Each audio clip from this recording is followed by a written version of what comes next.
Vamos então na elaboração dessa dinâmica número 3, terceiro exercício, estamos ainda na aula 1 de gestão financeira. O apiário Bi, produtor de mel, está vendendo o seu único produto que produz pelo valor de R$ 6 a unidade. Então nós já temos aqui o nosso preço de venda. As vendas estão ao nível de 400 mil unidades mensais.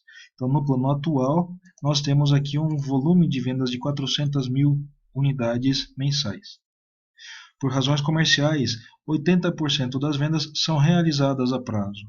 Então, se nós pegamos 400 mil unidades vendidas vezes 80%, chegamos aqui em 320 mil unidades de vendas a prazo. E se 80% correspondem às vendas a prazo, logo 20% correspondem a vendas à vista, né? Então, se nós pegamos 400 mil vezes 20%, chegamos aqui em 80 mil de vendas à vista. A empresa está pretendendo flexibilizar os padrões de crédito mediante um aumento no período médio de cobrança no seu nível atual, de 45 dias para 60 dias na média. Então vamos lá? Período médio de cobrança no plano atual, 45, só que dividido por 30, nós chegaríamos em 1 mês e meio. E no plano proposto, 60 dividido por 30 dias, 2 meses. Com essa medida, espera-se um acréscimo de 20% nas vendas. Então, aumentariam as vendas em 20%. Se nós pegarmos 400 mil vezes 20%, chegaríamos em 480 mil o volume de vendas no plano proposto. E, fazendo as mesmas contas, 80% de venda a prazo seria 384 mil, ou seja, 480 mil vezes 80%. Pegando esses mesmos 480 mil vezes 20%, teríamos a venda à vista, que no caso seria de 96 mil unidades. E o nível atual de devedores incobráveis passaria de 2 para 4% sobre as vendas a prazo. Então vamos considerar esses percentuais. A taxa de juros simples que os bancos cobram para descontar as duplicatas é de 5% ao mês, sendo que esses 5% ao mês seriam para os dois cenários, tanto atual quanto proposto. O custo variável unitário é de R$ 2,00, logo nós já temos aqui um lucro marginal, que seria a diferença do preço de venda para o custo variável. Então, nosso lucro marginal ou lucro unitário seria de R$ 4,00 a unidade. Custo fixo é de 80 mil. Lembrando, se o custo é fixo, ele é fixo para as duas análises, tanto para o plano atual quanto no proposto. Vamos aos cálculos então, né, para saber se a BI deve ou não flexibilizar os seus padrões para concessão de crédito. Então, olha só, contribuição adicional nos lucros. Quanto que aumentou as vendas? Vamos ver.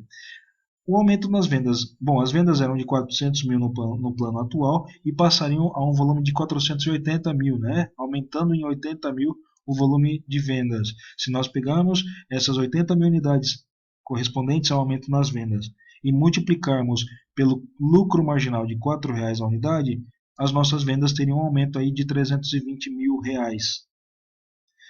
Ao cálculo agora dos descontos de duplicatas. Vamos lá. Qual que é o valor das vendas descontadas? Nós temos essa informação aqui. Ó. Vendas descontadas correspondem aqui ao exercício em 70% das vendas a prazo, conforme dados do exercício que estão aqui. Ó. A empresa costuma descontar duplicatas para antecipar 70% dos recebíveis, portanto 70% das vendas a prazo.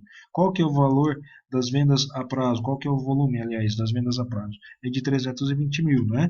Então, se nós pegarmos 320 mil unidades vezes 70%, chegamos em 224 mil no caso do plano atual. E fazendo a mesma lógica, né, se nós pegarmos aqui no plano proposto 384 mil unidades vezes 70%, chegamos em 268.800. Tá, então agora, para o cálculo do desconto de duplicatas, se nós trabalharmos com 224 mil unidades, que são correspondentes aos 70% da venda a prazo, 224 mil, né? Se nós pegarmos esses 224 mil, multiplicarmos pelo preço de venda de 6, multiplicarmos ainda por 1 mês e meio, e pela taxa de juros que é de 5%, nós chegamos aqui em 100.800 no plano atual. Já no plano proposto, se nós pegarmos os 268.800, que é o volume de vendas, para desconto de duplicatas, né?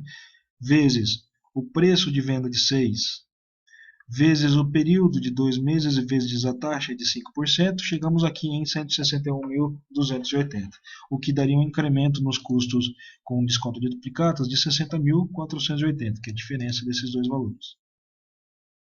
Custo com devedores duvidosos, vamos ver como que ficaria então? Se nós pegarmos 320 mil, e por que 320 mil? Porque 320 mil é o total de volume de vendas a prazo, ou seja, vendas à vista eu já recebi, não existe mais risco de devedores duvidosos. O nosso risco ele está centrado nas vendas a prazo, por isso dos 320 mil unidades correspondentes a essa venda a prazo. Então, se nós pegarmos esse volume vezes o preço de venda que é de R$ 6,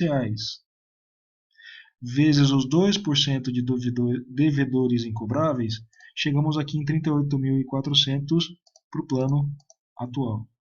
E no plano proposto, seguindo a mesma lógica, se nós pegarmos 384 mil, que é o volume de vendas a prazo, multiplicarmos pelo preço de venda de 6, tudo isso vezes os 4% de devedores incobráveis, vamos chegar aqui em 92.160. E agora o incremento total que foi de 53.760.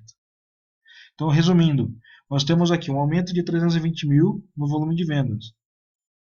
Nós temos ainda um aumento de 60.480 referente ao incremento nos custos com desconto de duplicatas. E nós temos aqui um incremento de 53.760 correspondente ao aumento nos custos. Fazendo essa continha, nós chegamos num valor positivo de 205.760. Logo, haverá contribuição positiva, portanto, a empresa Apiário B deve flexibilizar as normas para concessão de crédito. Essa é a resolução, portanto, do terceiro exercício da dinâmica número 3 da aula número 1 de gestão financeira. Bons estudos!